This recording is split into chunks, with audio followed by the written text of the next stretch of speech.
Kidlat News Updates. Sa ating mga balita, dating Congressman Arnolfo Teves Jr. nakalaya sa preventive detention sa Timor-Leste. Dagdag presyo sa bigas na bibilhin ng gobyerno sa mga magsasaka, hinihikayat ng mga mambabatas. Rehabilitasyon ng Magat Dam isinusulong ni Pangulong Ferdinand Marcos Jr. Ako po si Cesar Soriano, kasama ang buong puwersa ng Kidlat News Channel para ihatid ang nangungunang mga balita sa buong kapuluan.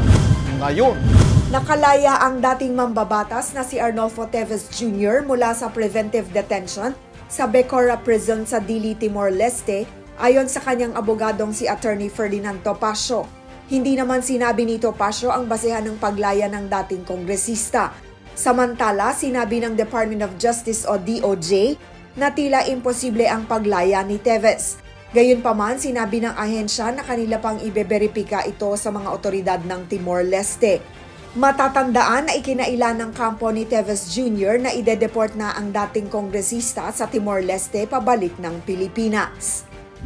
Isang mambabatas ang muling nagpahayag ng kahilingang maisabatas ang panukalang dagdagan ng 5 hanggang 10 piso bawat kilo ang farm gate prices ng bibilhing bigas ng gobyerno sa mga lokal na magsasaka.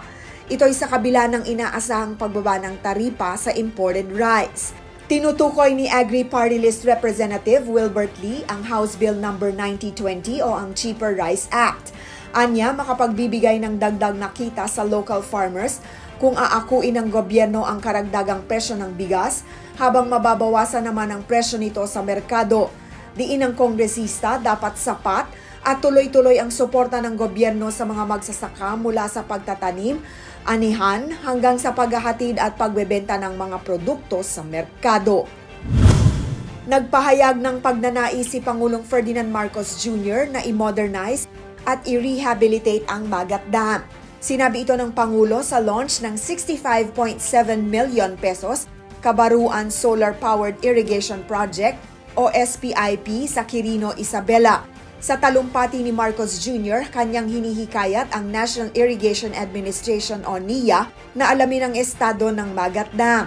Ayon sa Pangulo, maaari pa itong pagandahin at kung pwedeng lagyan ito ng solar-powered pump tulad ng sa Kabaruan SPIP na itinuturing na pinakamalaking solar-powered pump irrigation project sa Pilipinas. Inaasahang masasagot ng Kabaruan SPIP ang irigasyon ng 350 hectares ng palayan at makikinabang ang mahigit 230 mga magsasaka.